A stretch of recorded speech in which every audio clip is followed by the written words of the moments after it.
with Edgar Allan Poe's The Domain of Arnheim, or The Landscape Garden. Begins with a bit of a preamble here from Gilles Fletcher. The garden, like a lady fair, was cut, that lay as if she slumbered in delight, and to the open skies her eyes did shut. The azure fields of heaven were assembled right in a large round set with the flowers of light, the flowers deluge, and the sparks of dew that hung from their azure leaves did shew, like twinkling stars that sparkle in an evening blue.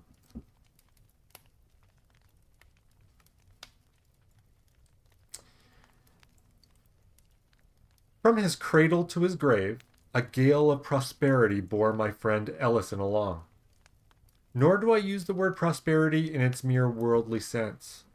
I mean it as synonymous with happiness. The person of whom I speak seemed born for the purpose of foreshadowing the doctrines of Turgot, Price, Priestley, and Condorcet, of exemplifying by individual instance what has been deemed the chimera of perfectionists. In the brief existence of Ellison, I fancy that I would have Racine refuted that dogma, that in man's very nature lies some hidden principle, the antagonist of bliss. An anxious examination of his career has given me to understand that, in general, from the violation of a few simple laws of humanity arises the wretchedness of mankind. That as a species, we have in our possession there the as of yet unwrought elements of content, of content, pardon me. And that, even now, in the present darkness and madness of all thought on the great question of the social condition, it is not impossible that man, the individual, under certain unusual and highly fortuitous conditions, may be happy. That's the most Poe opening I can think of. He says, my friend Ellison is very prosperous, and by that I mean he's happy. What a strange thing. And I've seen by looking at Ellison and his prosperity, his happiness, that it seems that even in the madness of this world, it seems that a person can be happy. The most Poe opening I've ever heard. Like, it seems outlandish, but a person can actually have joy in this world. With opinions such as those of my young friend, too, was fully imbued, and thus it is worthy of observation that the uninterrupted enjoyment which distinguished his life was, in great measure, the result of preconcert. It is indeed evident that with less of the instinctive philosophy which now and then stands so well in the stead of experience, Mr. Ellison would have found himself precipitated, and by the very extraordinary success of his life, into the common vortex of unhappiness which yawns for those of preeminent endowments. But it is of no means my object to pen an essay on happiness. The ideas of my friend may be summed up in a few words. He admitted but 4 elementary principles, or more strictly, conditions, of bliss. That which he considered chief was, strange to say, the simple and purely physical one of free exercise in the open air. The health, he said, attainable by other means is scarcely worth the name. He instanced the ecstasies of the fox hunter and pointed to the tillets of the earth. The only people who, as a class, can be fairly considered happier than others. His second condition was the love of woman. His third and most difficult of realization was the contempt of ambition. His fourth was an object of unceasing pursuit, and he held that, other things being equal, the extent of attainable happiness was in proportion to the spirituality of this object. So old Ellison here explains his secrets to happiness. He says it's 4 conditions that must be present. Number 1, lots of exercise and fresh air. Number 2, get yourself some booty.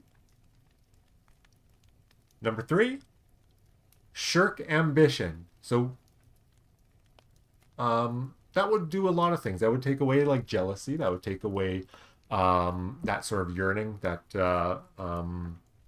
pride, a lot of things. If you break it down to a almost biblical sense. And his fourth thing, I think, is still kind of yet to be told to us. It's the toughest one, they said. It's one you have to unceasingly pursue. And with everything being equal, the extent of your happiness is in proportion to the spirituality of this object. Ellison was remarkable in the continuous profession of good gifts lavished upon him by fortune. In personal grace and beauty, he exceeded all men. His intellect was that order to which the acquisition of knowledge is less a labor than an intuition and a necessity. His family was one of the most illustrious of the empire. His bride was the loveliest and the most devoted of women. His possessions had always been ample, but on the attainment of his majority, it was discovered that one of these extraordinary freaks of fate had been played in his behalf which startled the whole social world amid which they occur, and seldom fail radically to alter the moral constitution of those who are their objects. It appears that almost 100 years before Mr. Ellison's coming of age, there had died in a remote province one Mr. Seabright Ellison. This gentleman had amassed a princely fortune, and having no immediate connections, conceived the whim of suffering his wealth to accumulate for a century after his decease. Minutely and sagaciously directing the various modes of investment, he bequeathed the aggregate amount of the nearest blood, bearing the name of Ellison, who should be alive at the end of the 100 years. Many attempts have been made to set aside this singular bequest. Their ex post facto character rendered them abortive. But the attention of a jealous government was aroused, and a legislative act finally obtained forbidding all similar accumulations.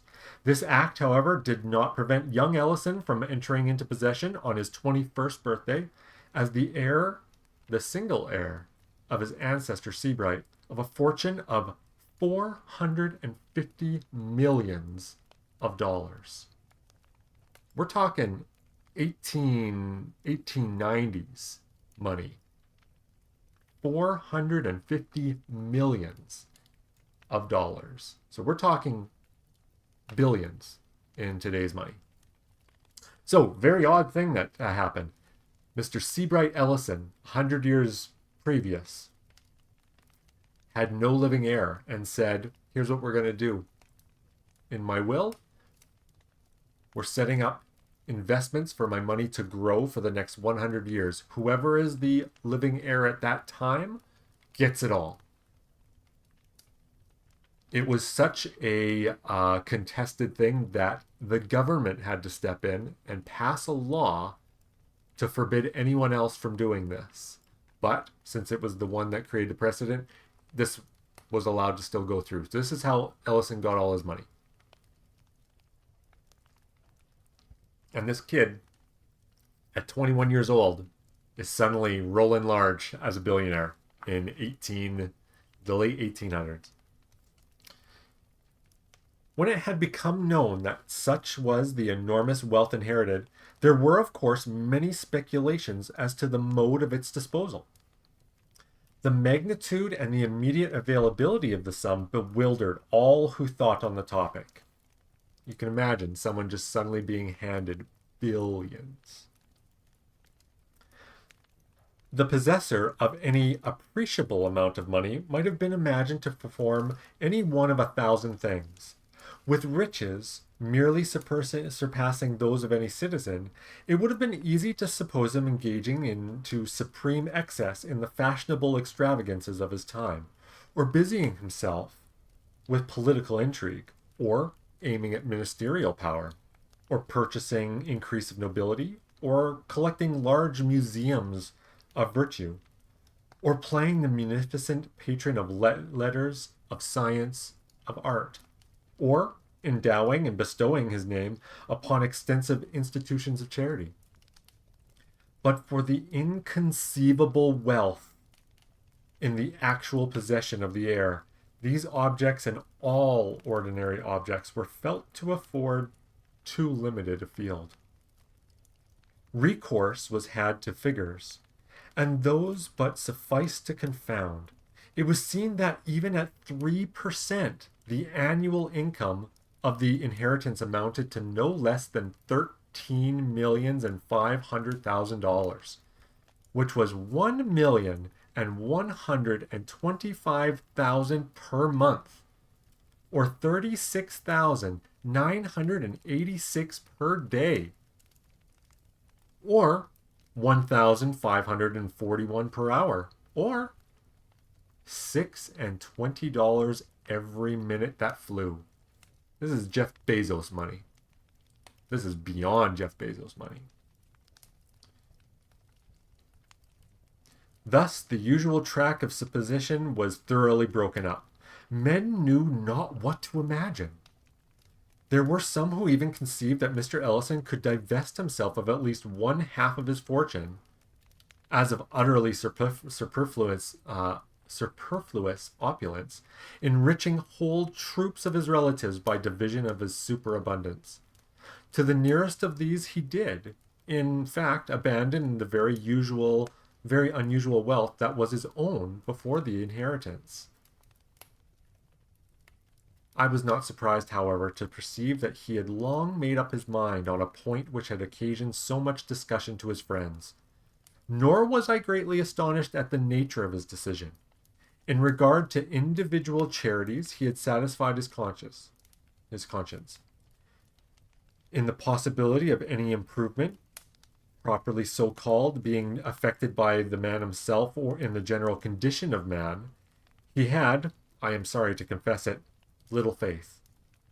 Upon the whole, whether happily or unhappily, he was thrown back in very great measure upon himself. So, his friend's not surprised, but most of this money's sticking with Ellison. He divested what he had previously to his other relatives, but in the great acts of charity that are possible, not much is being done. In the widest and noblest sense, he was a poet. He comprehended, moreover, the true character, the august aims, the supreme majesty and dignity of the poetic sentiment. The fullest, if not the sole proper satisfaction of this sentiment, he instinctively felt to lie in the creation of novel forms of beauty. Eat the rich. Some peculiarities, either in his early education or in the nature of his intellect, had tinged with what is termed materialism all his ethical speculations, and was this bias, perhaps, which led him to believe that the most advantageous, at least if not the sole legitimate field for the poetic exercise, lies in the creation of novel moods of purely physical loveliness. Thus it happened he became neither musician nor poet, if we use this latter term for it in its everyday acceptation. Or it might have been that he neglected to become either, merely in pursuance of his idea that in contempt of ambition it is found one of the essential principles of happiness on earth. It is not indeed possible that while an order of genius is necessarily ambitious, the highest is above that which is termed ambition. And may it not thus happen that many far greater than Milton have contentedly remained mute and inglorious? I believe that the world has never seen, and that, unless through some series of accidents goading the noblest order of mind into distasteful exertion, the world will never see the full extent of triumphant execution in the richer domains of art of which the human nature is absolutely capable. So what's happening here is Ellison is pursuing above all else physical manifestations of beauty. That's what he deems as the greatest good.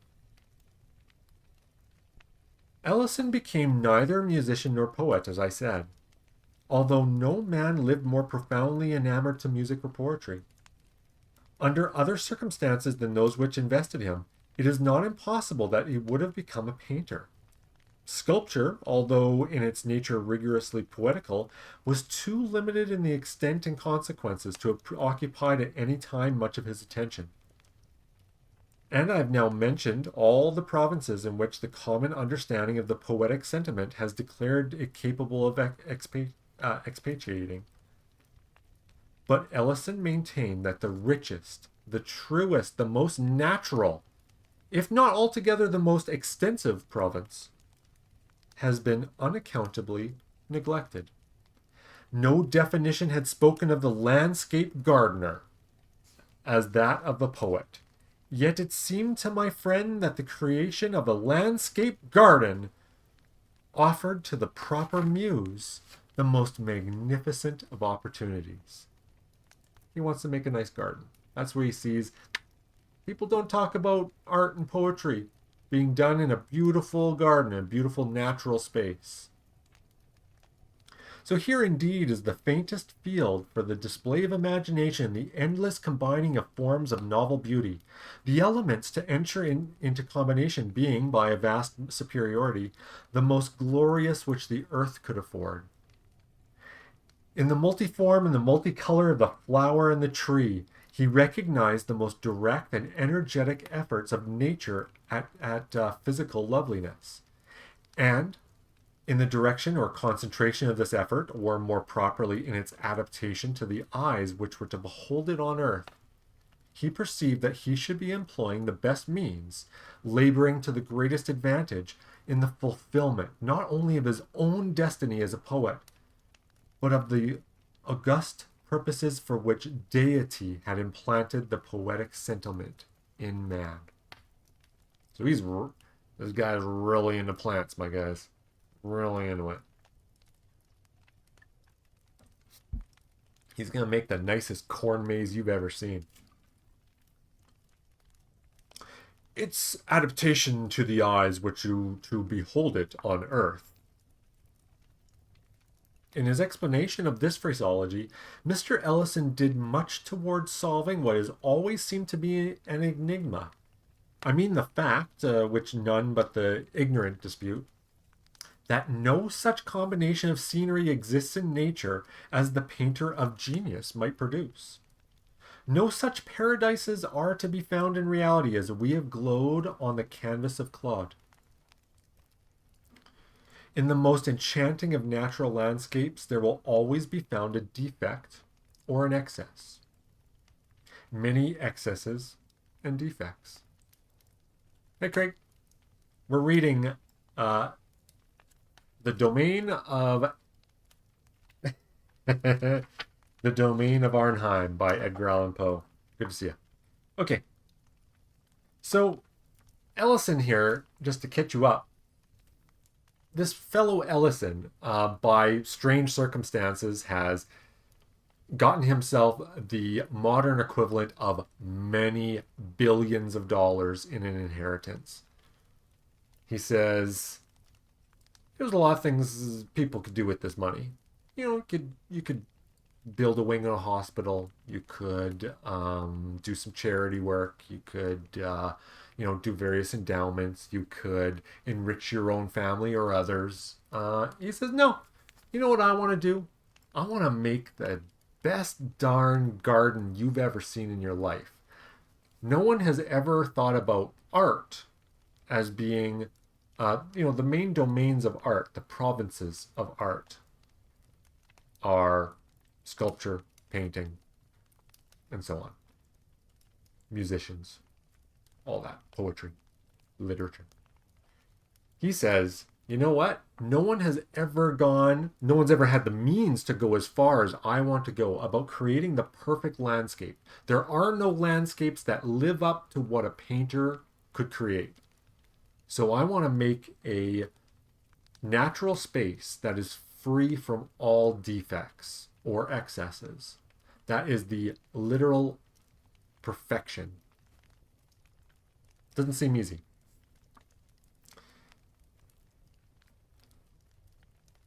So, in the most enchanting of natural landscapes, there will always be found a defect or an excess, or many excesses and defects. Thank you. While the component parts may defy individually the highest skill of the artist, the arrangement of these parts will always be susceptible to improvement. In short, no position can be attained on the wide surface of natural earth from which an artistic eye looking steadily will not find matter of offense in what is termed the composition of the landscape. And yet how unintelligible is this? In all other matters, we are justly instructed to regard nature as supreme. With her details, we shrink from competition. Who shall presume to imitate the colors of the tulip, or to improve the proportions of the lily of the valley? The criticism which says of sculpture or portraiture that here nature is to be exalted or idealized rather than imitated is in error. No pictorial or sculptural combinations of points of human loveliness do more than approach the living and breathing beauty. In landscape alone is this principle of the critic true, and having felt its truth here, it is but the headlong spirit of generalization which has led him to pronounce it true throughout the domains of art. Having, I say, felt the truth here, for the feeling is no affectation or chimera. The mathematics afford no more absolute demonstrations than the sentiment of his art yields the artist. He not only believes, but positively knows that such and such apparently arbitrary arrangements of matter constitute and alone constitute the true beauty. His reasons, however, have not yet been matured into expression. It remains for a more profound analysis of than the world has yet seen, fully to investigate and express them.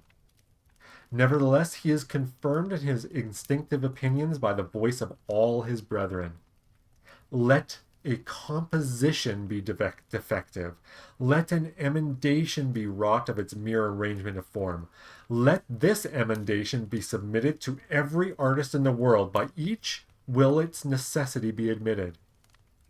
And even far more than this, in remedy of the defective composition, each insulated member of the fraternity would have suggested the identical emendation. So what he's saying here is, we're going to put this to all the greatest artistic minds, and we're going to distill it down. We're going to make this so perfect that anyone's thoughts on it will be singular, I think is what he's kind of getting at here. I repeat that in landscape arrangements alone is the physical nature susceptible to exaltation, and that therefore her susceptibility of improvement at this one point was a mystery that I had been unable to solve. My own thoughts on the subject had rested in the idea that the primitive intention of nature would have so arranged the earth's surface as to have fulfilled all points of man's sense of perfection in the beautiful, the sublime, or the picturesque, but that this primitive intention had been frustrated by the known geological disturbances of form and color grouping, in the correction or allaying of which lies the soul of art.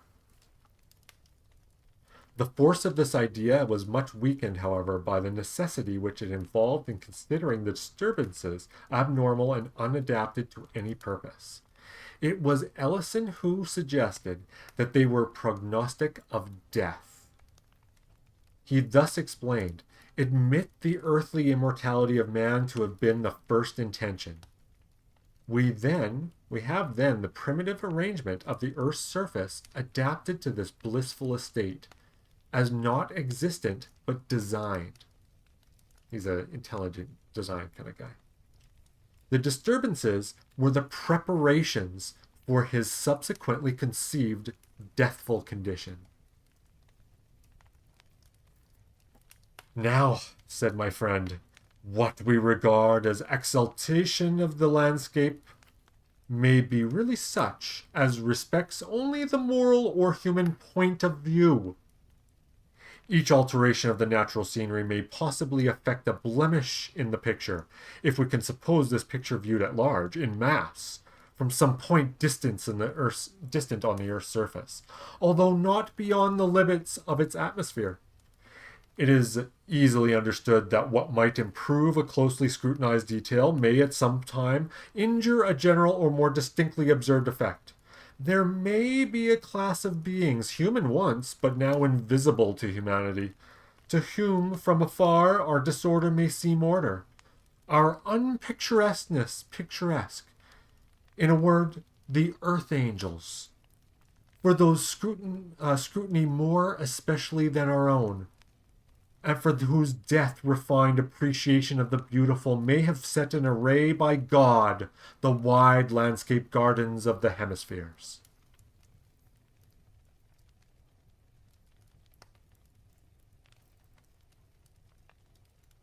In the course of discussion, my friend quoted some passages from a writer on landscape gardening, who has been supposed to have been well treated his theme. There are properly but two styles of landscape gardening, the natural and the artificial. One seeks to recall the original beauty of the country by adapting its means to the surrounding scenery, cultivating trees in harmony with the hills or plains or the neighboring land, detecting or bringing into practice those nice relations of size, proportion, and color, which, hid from the common observer, are revealed everywhere to the experienced student of nature. The result of the natural style of gardening is seen rather in the absence of all defects and incongruities, in the prevalence of a healthy harmony and order, than in the creation of any special wonders or miracles. This artificial style has as many varieties as there are different tastes to gratify. It has a certain general relation to the various styles of building. There are stately avenues and retirements of Versailles, Italian terraces, and a various mixed Old English style, which bears some relation to the domestic Gothic or English Elizabethan architecture. Whatever may be said against the abuses of the artificial landscape gardening, a mixture of pure art in the garden scene adds to it a great beauty. This is partly pleasing to the eye by a show of order and design, and partly moral. A terrace with an old moss-covered balustrade calls up at once to the eye the fair forms that have passed there in other days. The slightest exhibition of art is an evidence of care and human interest. So that's Ellison speaking there, describing two forms of landscape gardening. So yeah, for anybody, a very ambitious project. It seems impossible, right? But if you have unlimited money, maybe. So, as he said in the first part of Ellison's little passage there, he said we're creating things for the human point of view, but don't forget the angels who are looking out from out there. They're going to see something a little different. Yeah, it's kind of funny, right? That's one of his things. The avoidance of ambition was one of his things for happiness, but this seems like pure ambition, right? There's a little bit of doublethink going on. I'm sure things aren't going to go well for old Ellison. This is a Poe story after all. Let's see what happens.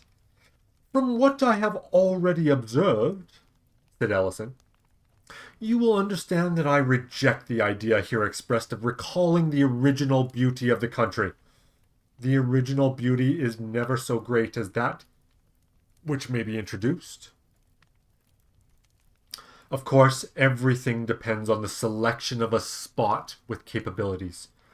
What is said about detecting and bringing into practice nice relations of size, proportion, and color is one of those mere vagueness of speech which serve to veil inaccuracy of thought.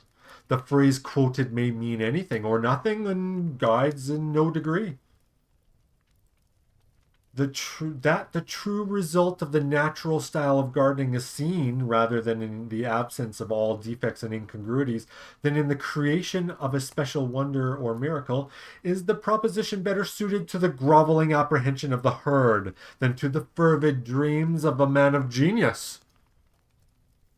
The negative merit suggested appertains to the hobbling criticism which, in letters, would alleviate Addison into apotheosis.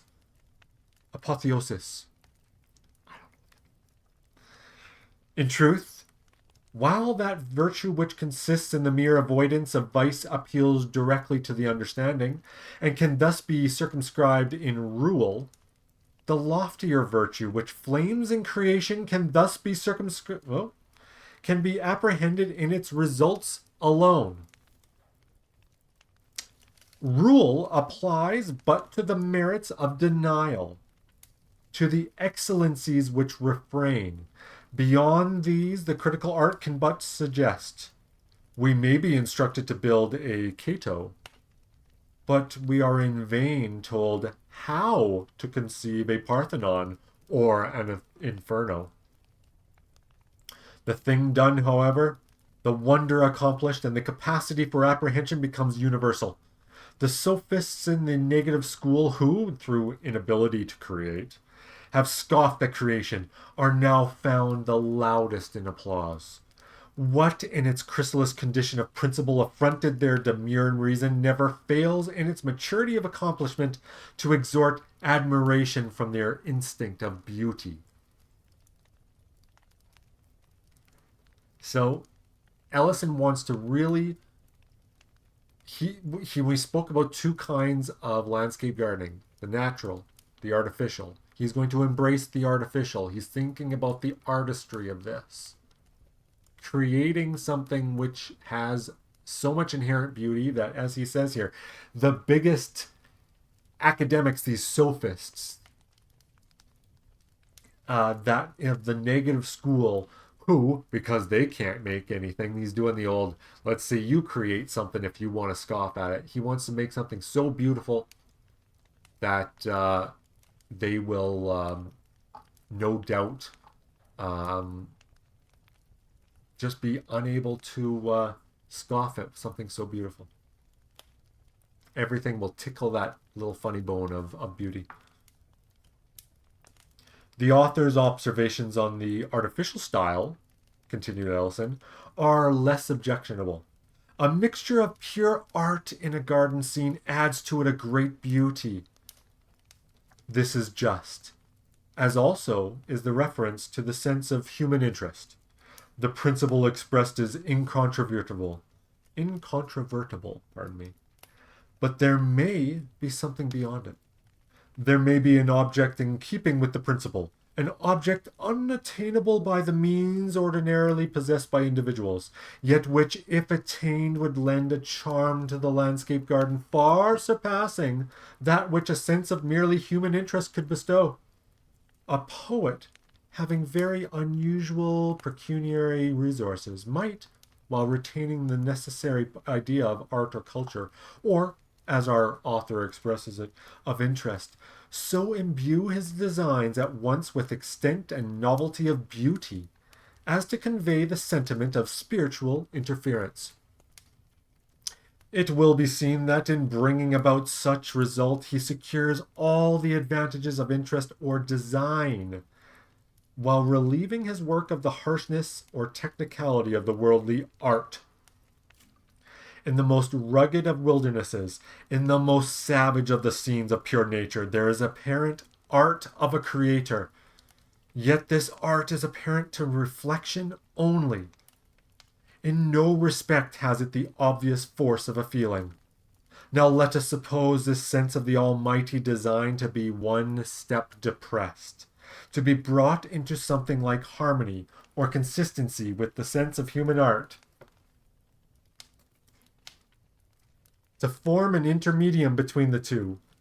Let us imagine, for example, a landscape whose combined vastness and definition, whose united beauty, magnificence, and strangeness shall convey the idea of care or culture or superintendence on the part of beings superior, yet akin to humanity, then the sentiment of interest is preserved, while the art intervolved is made to assume the air of an intermediate or secondary nature.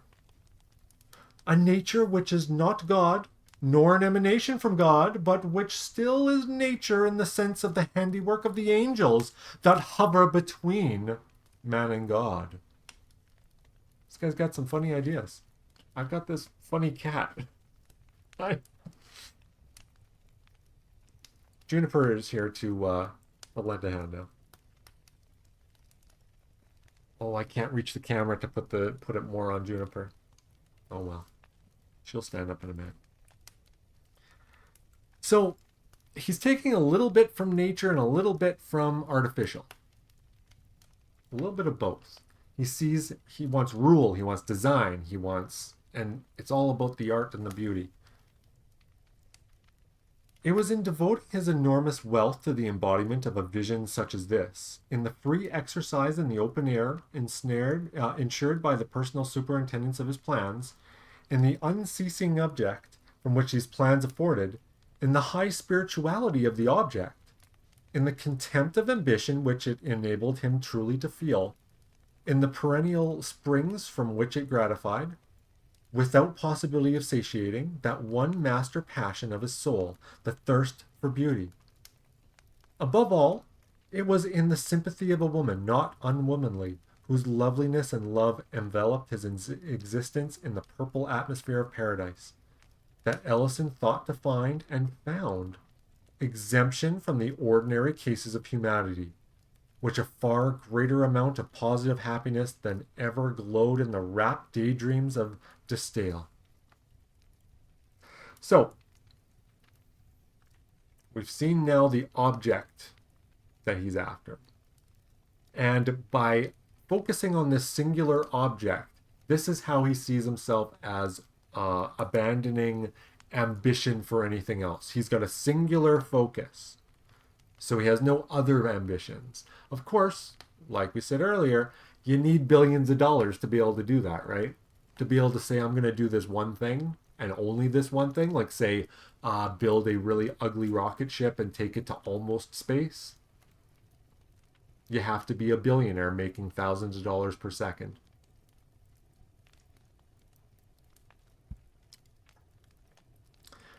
I despair of conveying to the, this is maybe the only thing I've ever read in my life that really like breaks down in a way that I think actually makes a ton of sense to me, the mentality of a billionaire. Why they seem so singularly focused on a single thing. Because they're attaining this happiness. Like we always say, right? I always say, anyways, hey, if I win the lottery, heck, I'm just gonna write music, I'm just gonna Twitch stream, I'm gonna play video games. That's my focus the rest of my life, right? I'm gonna do those things I want to do. It takes billions of dollars to do that, though, right? It takes unimaginable wealth. But I digress. Back to it here. I despair of conveying to the reader any distinct conception of the marvels which my friend did actually accomplish. I wish to describe, but am disheartened by the difficulty of description, and hesitate between detail and generality. Perhaps the better course will be to unite the two in their extremes. Mr. Ellison's first step regarded, of course, the choice of a locality, and scarcely had he commenced thinking on that point, when the luxuriant nature of the Pacific Islands arrested his attention. This guy's going to buy an island. Once again, billionaire stuff. In fact, he had made up his mind for a voyage to the South Seas, when a night's reflection induced him to abandon the idea. Were I misanthropic, he said, such a locale would suit me.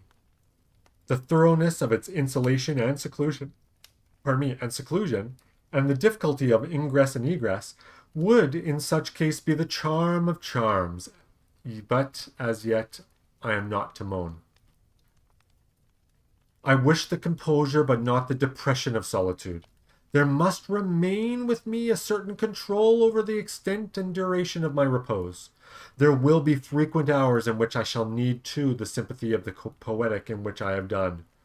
Let me seek then a spot not far from a populous city, whose vicinity also will best enable me to execute my plans. Okay, so plan B. Not going to buy an island. He says, I don't want to be that secluded. I want to be still close to the city. I still want to be able to commute. In search of a suitable place so situated, Ellison traveled for several years, and I was permitted to accompany him. 1,000 spots with which I was enraptured, he rejected without hesitation, for reasons which satisfied me, in the end, that he was right.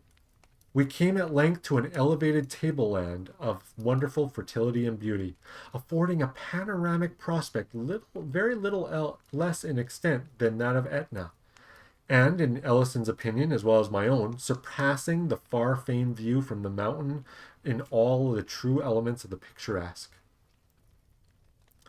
I am aware, said the traveler as he drew a sigh of deep delight after gazing on this scene, entranced for nearly an hour. I know that here in my circumstances 9/10 of the most fastidious of men would rest content. This panorama is indeed glorious, and I should rejoice in it, but for the excess in its glory. The taste of all the architects I have ever known leads them, for the sake of prospect, to put up buildings on hilltops. The error is obvious. Grandeur in any of its moods, but especially in that of the extent, startles, excites, and then fatigues, depresses. For the occasional scene, nothing can be better. For the constant view, nothing worse. And in constant view, the most objectionable phase of grandeur is that of extent. The worst phase of extent, that of distance. It is at war with the sentiment and with the sense of seclusion. The sentiment and sense which we seek to humor in retiring to the country. In looking from the summit of a mountain, we cannot help feeling abroad in the world. The heart-sick avoid distant prospects as a pestilence. So he's not into it. Seemed nice. He's not into it. It was not until toward the close of the 4th year of our search that we found a locality with which Ellison professed himself satisfied. It is, of course, needless to say where was this locality. The late death of my friend, in causing his domain to be thrown open to certain classes of visitors, has given to Arnheim a species of secret and subdued, if not solemn, celebrity, similar in kind, although infinitely superior in degree, to that which so long distinguished Fonthill.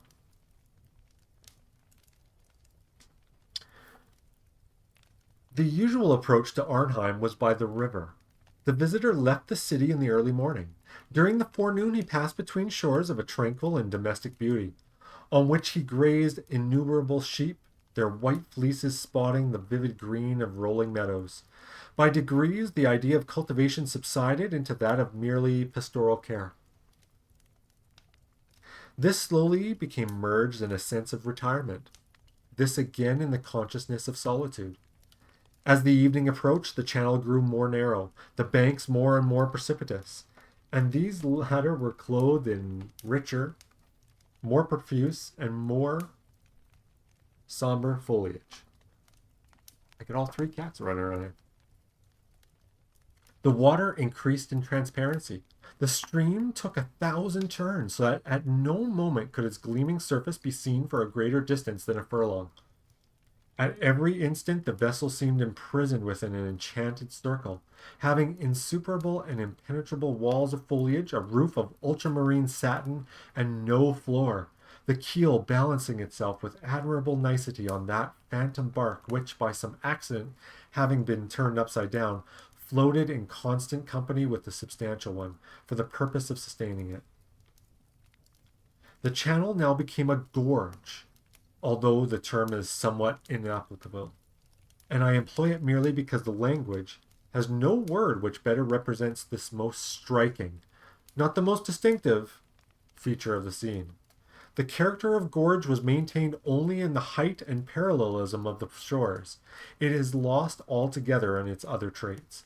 The walls of this ravine, though which the clear water still tranquilly flowed, arose to an elevation of 100 and occasionally 150 feet, and inclined so much toward each other as in great measure to shut out the light of day, while the long plume-like moss which depended densely from the intertwining shrubberies overhead gave the whole chasm an air of funereal gloom.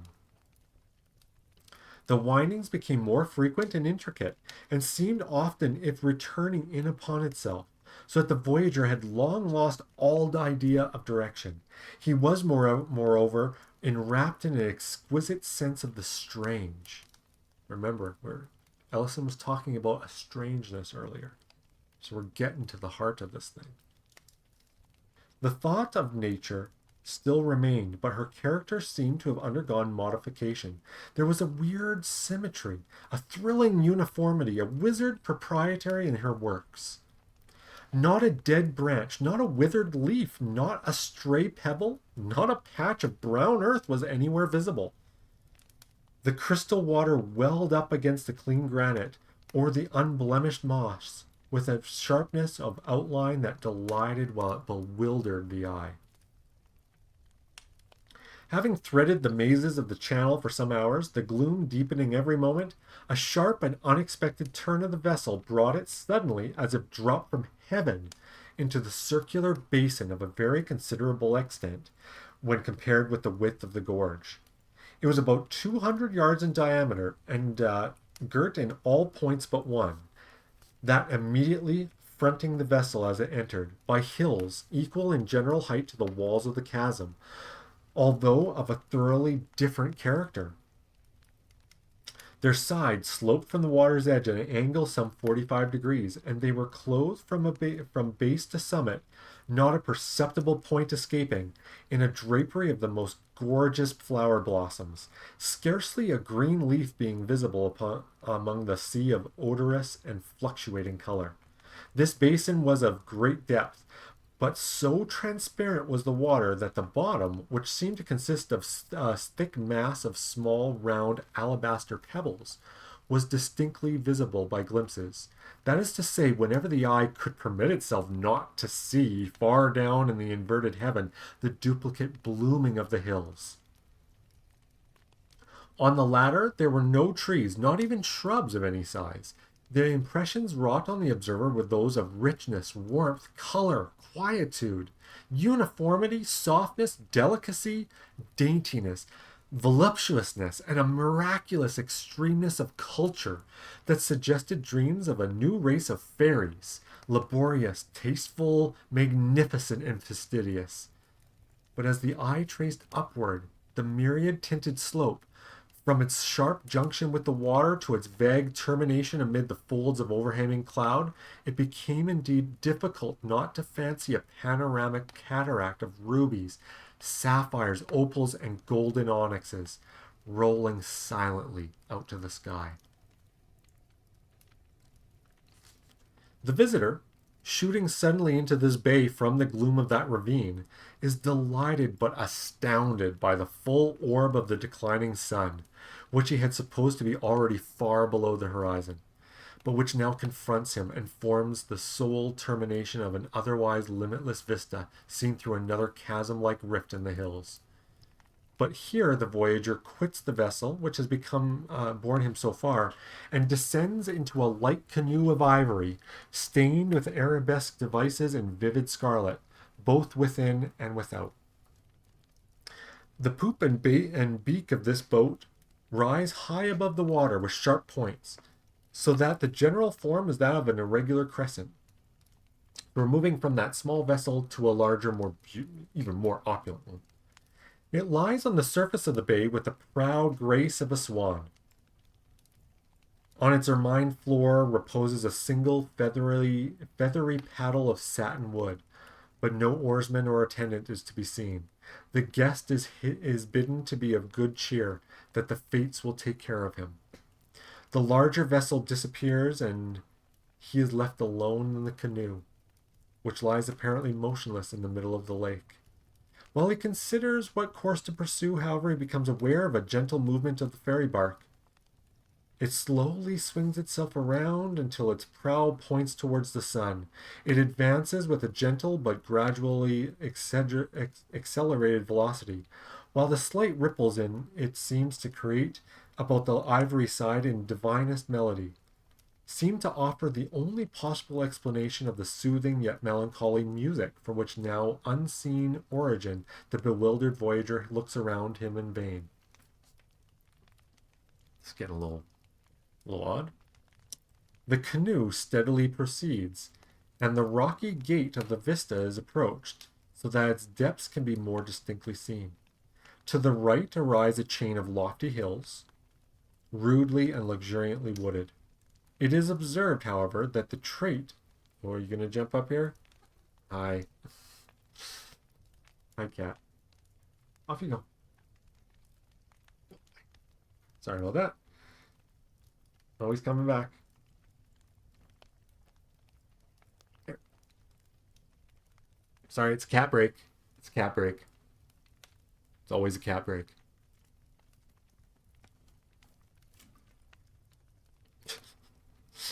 To the right arise a chain of lofty hills, rudely and luxuriantly wooded. It is observed, however, that the trait of exquisite cleanness where the bank dips into the water still prevails. There is not one token of the usual river debris. To the left, the character of the scene is softer and more obviously artificial. Here, the bank slopes upward from the stream in a very gentle ascent, forming a broad sward of grass of a texture resembling nothing so much as velvet, and in a brilliancy of green which would bear a comparison with the tint of the purest emerald. This plateau varies in width from 10 to 300 yards, reaching from the riverbank to a wall 50 feet high, which extends in an infinity of curves, but following the general direction of the river until lost in the distance to the westward. This wall is one continuous rock. It has been formed by cutting perpendicularly into the once rugged precipice of the stream's southern bank, but no trace of the labor has been suffered to remain. The chiseled stone has the hue of ages, and is profusely overhung and overspread with the ivy, the coral honeysuckle, and the eglantine, and the clematis.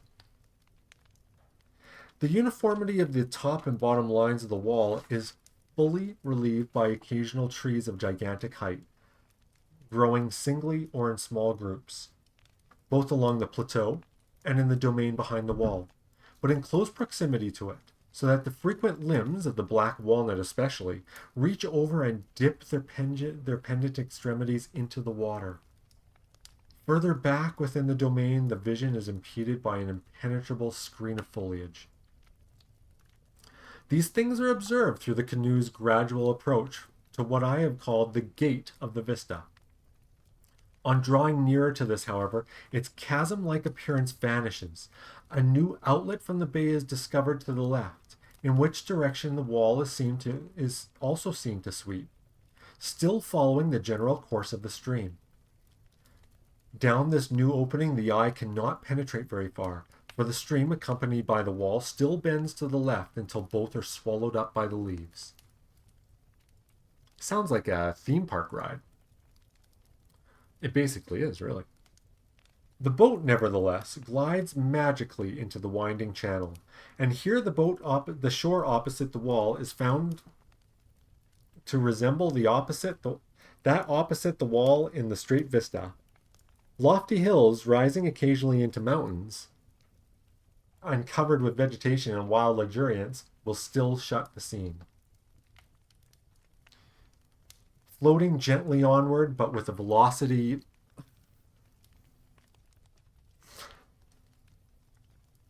I just got tailed by that tail. That tail right there. Look at that cat butt.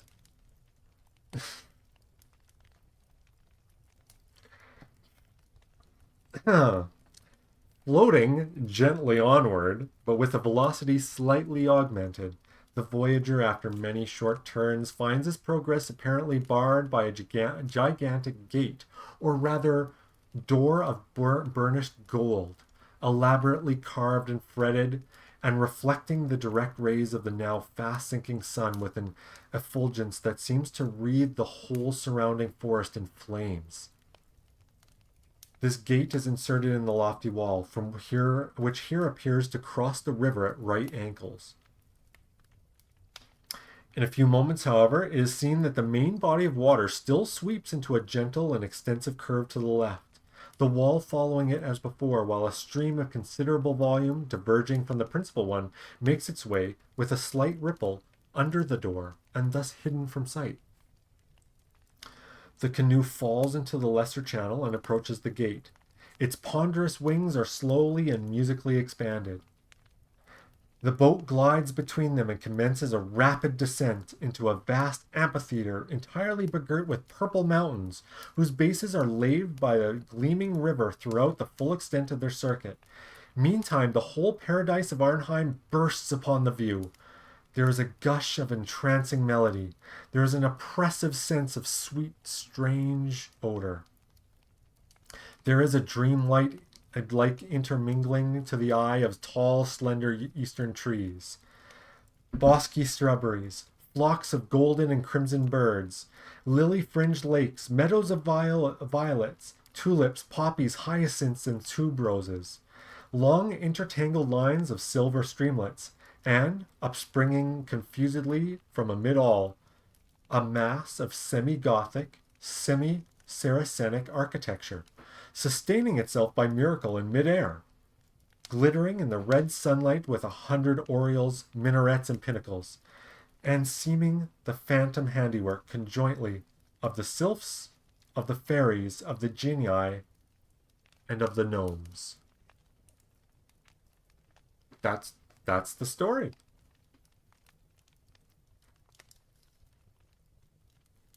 So this is definitely one of his tales of imagination. So yeah, so he's kind of made the Disneyland ride of natural and artificial landscapes. That's a weird one.